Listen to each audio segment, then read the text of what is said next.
thank you everybody for sticking it out to the end. I think we've had an amazing afternoon and day in the last couple of days. Really looking forward to being able to rethink everything. There's a lot to digest. So we have the responsibility here of a couple of things. I guess we're going to try and make a few general points each. We also want to open discussion for what next. We want to actually leave time for more discussion in the room as well, so not too long of a summary, if you like. Do you want to make a few points first, Mark? Sure. As I said, I don't want to speak for too long because I want everybody else to have a chance. But I think one of the things that's come through for me so strongly, which I was actually meaning to mention more in my talk yesterday, but it sort of got lost on the way, is the importance of bringing out the sort of the stories behind these different projects, these materials, these buildings and so on, and the whole idea of the different types of value and how we actually account for those different types of values so that we don't get swamped by simple economics. And I think that we need to find ways of doing that and find ways of bringing that to much more prominence. There is an increasing interest in sort of carbon accounting type of assessments, which are bringing at least some other way of measuring. But I think that there are others that need to be brought into that discussion. It's not clear to me that exactly how that should happen, but I think that we need to explore those ideas. I was sort of interested in the idea that has come through that it makes sense, so why isn't it happening? And as Zara said, Ray Cole said, well, we know how to do it, so we don't need to look at it. Well, if we know how to do it and it makes sense, but it isn't happening, something somewhere isn't working. Now, I'm not naive enough to think that just because something makes sense, it'll happen. But I think we need to try and connect those dots up in some way. And one of the things that or just a couple of details of things that occurred to me that maybe we need to look at is look at the different constituencies that need to be involved in this sort of discussion. And one of the constituencies, it seems, for instance, that isn't here, is the people that actually do the work of demolishing the buildings or taking the buildings apart, deconstructing the buildings. Why are they not a part of the discussion? What are their issues? What's stopping them from doing this sort of stuff? We did about 10 years ago interview a bunch of demolition contractors to try and specifically because we were working for the steel industry, looking at trying to build steel reuse and trying to extract some lessons about why you would think that steel is an easy material. You would just unbolt it and take it down. But first of all, a lot of steel is now welded and not bolted. But secondly, even if it is bolted, they get big scissor shears and just cut it up and drop the steel down, and they're not interested because that's the cheapest and easiest way, because there are health and safety requirements, and because they can easily sell the steel for high value as a recycled material, so they're not that worried about reuse. So we need to understand all these issues and then start to try and break them down. And I think that does involve other communities that are not here. The other thing that I just wanted to mention is the importance of codes, and I can't remember who it was, but somebody mentioned the importance of some element of flexibility around codes and specifications, beyond just codes, but sort of standard specifications and so on, which often, because of the way they're framed, actually make it very difficult to reuse materials. And so we need to work on those to try and actually build the potential for reuse in the sort of circular approach. So I think I'll just leave it there. Just really one general point, and it's all of this is really part of this, is building an infrastructure around making this type of thing happen. There's an easy infrastructure for demolition and then disposing of the waste, but where is the infrastructure to actually help bring these things back into the value chain? I think that needs to be thought about. I'll stop there. Well, that already says quite a lot more to work with. For me, I think I want to pick up on a few different sort of keywords or phrases from people. I agreed with you. I was really struck when Zara was talking about, so if we know how, why don't we? I think a lot of that's been in the room because we sort of hear also from going from the pioneers to the young scholars to the young professionals, there are ways to do this. There are contexts which are trying to help it happen. So that really strikes me. I do want to also emphasize, so when I put this together and thought about different ways to structure it, put all the pioneers together, the young scholars, and then the sort of emerging professionals, I didn't know for sure how well it would work that way, but I think it's really, for me, showing a lot of progress, in fact. I think it's showing that we are building on a really strong knowledge base coming out of quite practical experience over many years of people trying a lot of different things and looking at it either through how do you make a business out of it, how do you change the world, how do you do research, and then shifting into kind of going back to fundamental questions about, so what is heritage value and why do buildings have values and what kind of research do we need to do?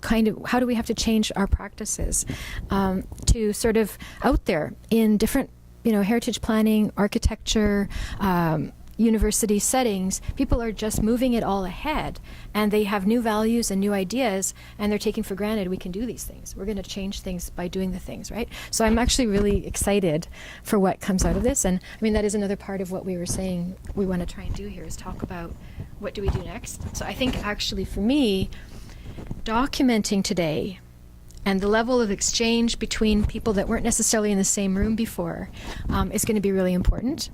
I've heard that from many people. They're really excited. They didn't know what to expect, and they're really enjoying the different viewpoints that are here. So, I actually could say a whole lot more, but a lot's been said, and we'll all have other chances. So I'd like to, at this point, maybe ask are there other people that want to lend some thoughts to next stages or how to conclude this, or. I guess one of the big questions that I had coming out of all of this was just this.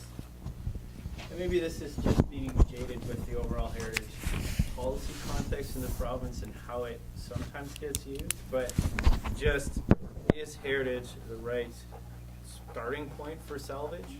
And would it be more productive to start the salvage discussion from the sustainability side? This was one of the questions we faced with, writing Building Resilience was this question of do we approach heritage from a sustainability perspective, or do we approach sustainability from a heritage perspective? And ultimately we decided that there was enough written on the sustainability to heritage side and there needed to be something from the heritage to sustainability. Unfortunately we had the standards and guidelines which kind of laid the path out for us, but I think that's a fundamental question, because oftentimes what we see happening in the province and at a municipal level is that heritage is used as the lone tool in the toolbox for people to club developers and builders over the head to not necessarily protect buildings of value. They may or may not have value, but to slow down and force the rethinking of a particular development that may or may not be overscaled, or so on and so forth. And I mean, that was one of the things that was interesting with Chris's discussion, was just she talked about coming from a heritage policy perspective or the A process perspective, and just I mean, the big thing that came to me was from that was just using the right tool in the toolbox to approach the situation, because oftentimes picking the tool kind of dictates some of the outcome and the people and sort of processes that you connect with. I just want to add to your conversation, that's interesting that you're raising it from a heritage point of view, because I've been into construction and sustainability, and I looked at the salvage as a reason for sustainability. But what I've always been heard is like, how much of impact does it have in the big scale of things? So it's very sadly dismissed by, if we are, and that's not the right answer, because the impact is huge if we take a look at everything. But I think it's necessary to look at both of the values, because if you talk to the city developers in the city of Vancouver and say this is sustainable, they're going to get back to you and say, I have done a life cycle analysis and the impact is that much, so let's forget about it. I think there's a need to talk about both of them, because when we say this wood is valuable in terms of our heritage and history of that forest, and plus this is the right thing to do sustainable wise, I think it adds up quite a lot. So it's not either or, it's both. Yeah, I agree. I would say, I agree. I Yeah. feel really strongly about that, I mean, I've been deeply concerned about how we define heritage in such a narrow way.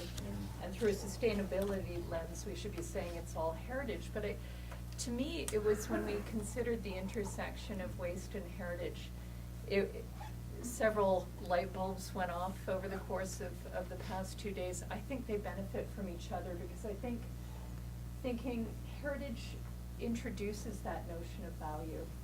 And so if we can both expand what we mean by heritage, but also ascribe value to waste, I think it comes together really powerfully.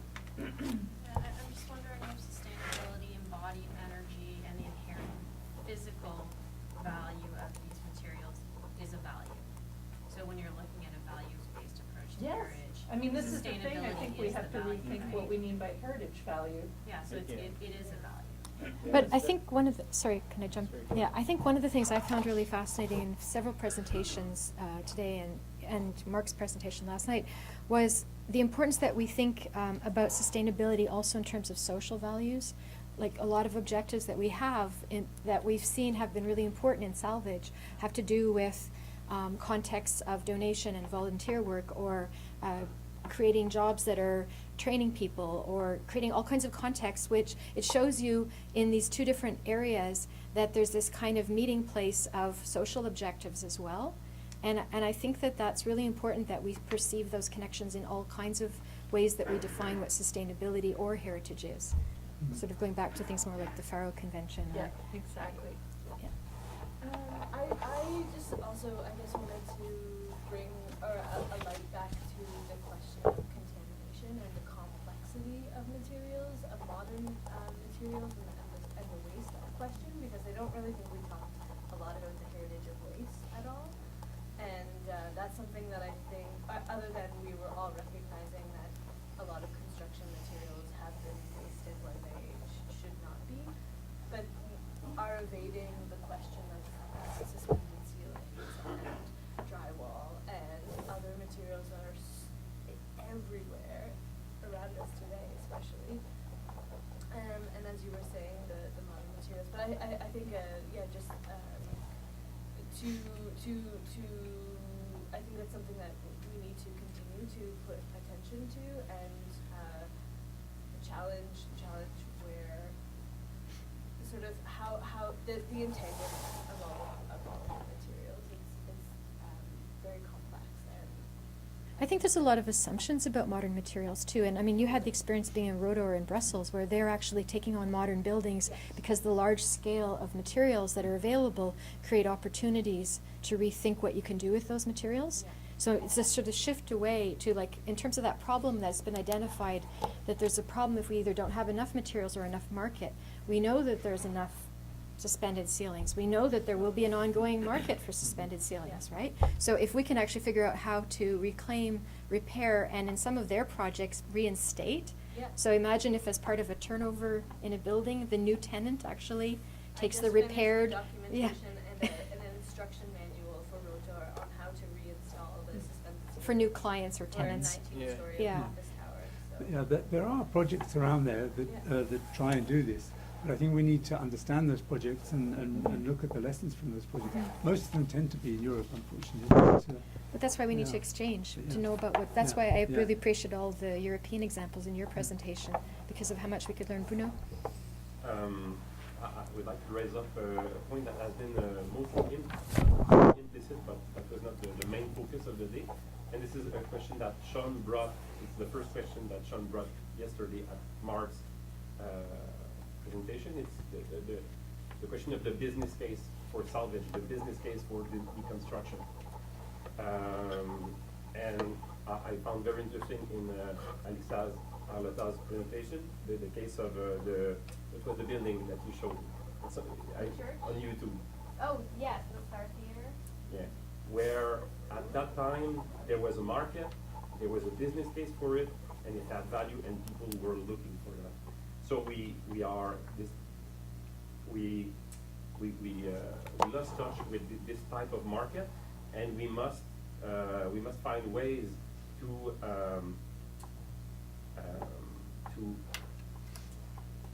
be able to unlock the value of materials. Because right now in the market, the value is captive. The values, especially the economic value. From my knowledge, I know two models who work for extracting the values of materials, two business cases.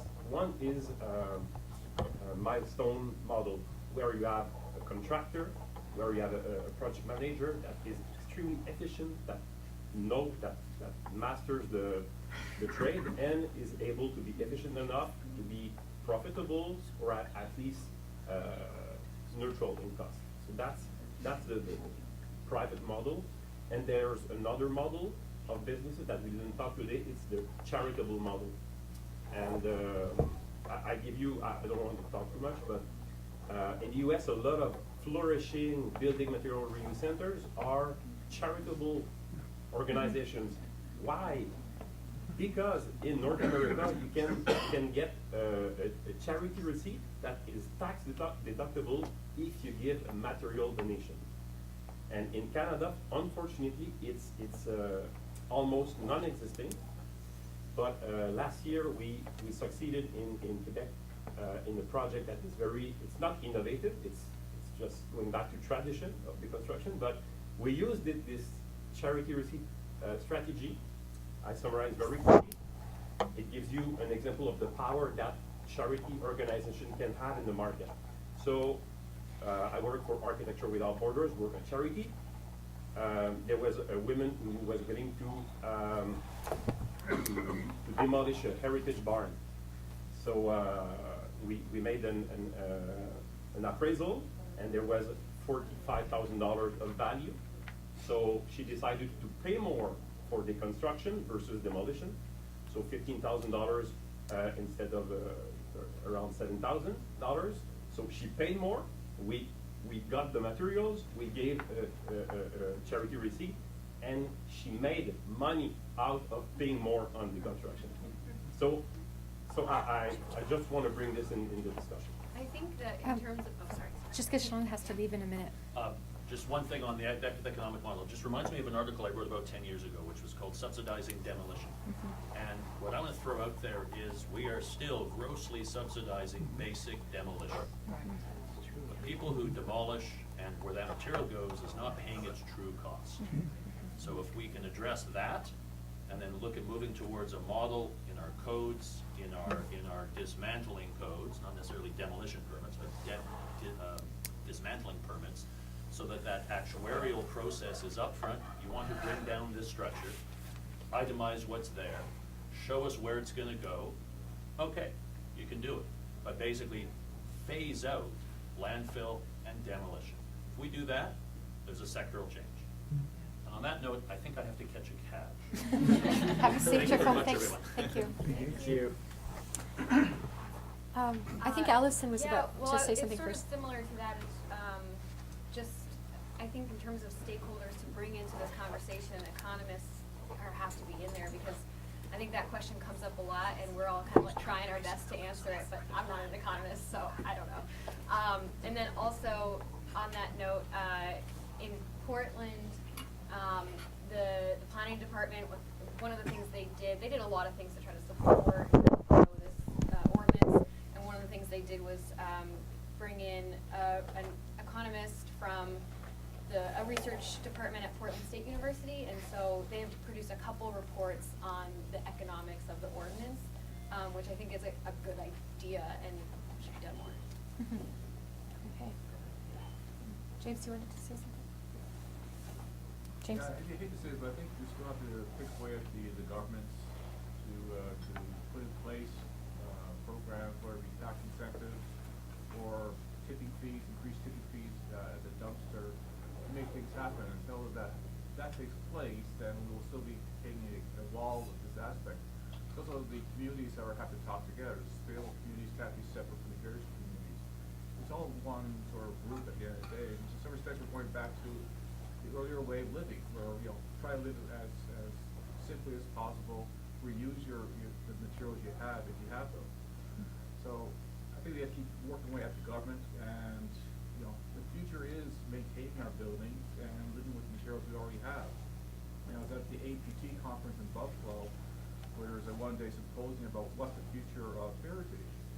One of the things that came up as a discussion point is that heritage, just preserving and conserving our buildings, is going to be a employment generator in the future. Much like dismantling buildings, taking care of it, knowing how to take them apart and reuse them, would also create jobs. And that's another aspect that we have to keep saying to the politicians and make sure they can put in place mechanisms so that can take place. And the government's going for election again, so maybe they'll hear us this time. Chris? One of the words that James just mentioned was the word maintenance.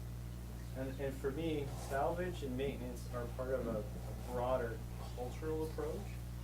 And if we can somehow get and sort of deal with this sort of fallacy of the no maintenance building that sort of was promoted through modern materials and assemblies, which is completely false. Modern materials probably require more maintenance than older buildings, mainly just because there's no robustness in their assemblies typically. But if you can generate an increased focus on maintenance, which obviously then creates jobs and economies and whatnot, then you change sometimes the need for demolition altogether. That you can actually short circuit the need for salvage. Not entirely. There's still going to be disassemblies and demolitions and whatnot, but the needless ones. I mean, I'm sure everyone in this room has been by buildings and you just look at them and you're like, really? Does it need to go to that level? And whether you're looking at it at a micro level, which could be as simple as a window that hasn't been painted in 20 years, and you look at it and you're like, this is basic stuff, people. Just break out a paintbrush and a paint bucket and paint it, so you don't have to waste it to the scale of a full building. I would just support that. I think, and it's at the scale of all different buildings, right from the individual house right through to, right. I mean, I work for a university where there's a huge maintenance shortfall, and even the building that we're in, we're fighting for basic maintenance in there, and not only does it shorten the life of the building, but it also reduces the performance of the building in many different ways. So the building is uncomfortable, the building is using more energy, it's using more water, it's doing all these things, and it's being degraded by leaks that are speeding the whole process up. And I think all of those things we need to take, first of all, much more seriously our existing building stock and value it and make sure that we're getting the full value out of it. And I think somebody sort of jokingly said, we should stop building anything new. But I mean, actually, that would be the best thing to do initially to make sure we get the best out of what we've already got before we start thinking too much about it. I don't know whose hand was first, Heather, Sarah. I just wanted to add to your point. It's fascinating, this conversation for me, because that's basically the route my thesis took as I was looking at why are we not reusing more. But what I did actually was I started interviewing a big and broad group of audience from different phases of a building, from the design to end of life to landfill. But what I realized is that, and I guess that's not a new idea, but there's this big disconnection between these stages. We are looking at it in an economic sense and say, obviously there's an advantage, there's work for people. But when you look at it in a lens of the developer, who definitely would not bring somebody who knows maintenance on the planning phase, that wouldn't be part of the consideration. So when we say, obviously local job is good, but maintenance means high labor costs versus importing cheap material. So it seems to me as if this cost, as I guess somebody mentioned, this cost is not put fully on the people that do it. Like the cost will go to the state, but the designer doesn't think about it because they pay nothing of that cost that they do not plan well in the first place. So in my head, as long as we don't create that loop of the cost of what you do throughout the whole life cycle, people don't voluntarily plan for it because they are not required to, and that's not their priority. I was really struck when you said that the problem with partly is the how cheap new wood is. Yes. And thinking, why aren't we taxing new materials? Because the forestry industry would go up in arms and the government wouldn't get re-elected. But I mean, to a certain extent, they tend to Sorry for being freak out cynical. at first, Right. and then they kind of everything is, it's all about equilibrium, right? It tends to swing in one direction, it tends to swing in the other. I mean, you see with paper, right? You know, where we recycle a lot more paper than we used to because we recycle none of it. But we realized there was, you know, an economy that we could take advantage of. And just, yeah, I think just to build on this too, I think this question of adaptive use of existing buildings, like I think your point, Mark, in your presentation last night, we were saying, you know, that we sort of treat buildings as consumer commodities. It's like, I mean, oh, it's out of fashion, we need a new building that's gonna do this, that, and the other. I mean, I think this issue of adaptive reuse, and also trying to minimize the waste in adaptive reuse. If we find a use that actually fits the building and we can not have to take it all apart and just treat it as, you know, an empty shell that we can, not that we throw out half the things inside of it. I mean, this is where I think your point, Chris, like your case study is so beautiful, that shows that, you know, there are buildings that can be reused in different ways, but also finding the right use. Yeah, I mean, it's not it's probably not a fair case study because we started so much further ahead. I mean, basically, I'll be blunt. Our job was, you know, our measure of success just was don't screw the building up. I mean, it's easier said than done, but you know, ultimately that's where we need to end up. But I think just picking at the word fashion was interesting for me because fashion, strangely enough, is cyclical. So if you can somehow get a building to hang on long enough till it's cool again, you know, you're often, you know, you're able to, you know, it's got that kitschiness. You know, even the 70s and 80s are starting to come back now. I'm still waiting for that fuchsia and black to come back, but. So I think that I need to actually draw this to a close because we officially were finishing at 5:30, and in fact, Mark has to leave in a few minutes to go catch his plane. But I think this shows you that this is a discussion we want to continue, and I hope that many of you will be involved in whatever part 2 looks like. We have some plans for trying to create a publication. We are recording today. We'll try and get that online in some way, perhaps initially between the speakers to just adjust things and then follow up getting it online so others can look at things, but also creating some kind of synthesis article to share with different venues. And then I've actually been proposing a special issue of a journal on this theme and asking all speakers if they're interested in writing papers, and I'm going to be looking for people outside the speakers as well. So if any of you are involved in related work that haven't been speaking today and are interested in proposing a paper, it could be possible as well. So, and you know what, I would really like to thank everybody, all the speakers, and I said yesterday I was going to thank all the students and staff, and I haven't done that. Their names are all in the booklet. But I'm very sorry that I didn't actually, I guess I'm not big on the remembering to put up the logos and the names lists and all that stuff. There was a lot of other stuff. We packed a lot in.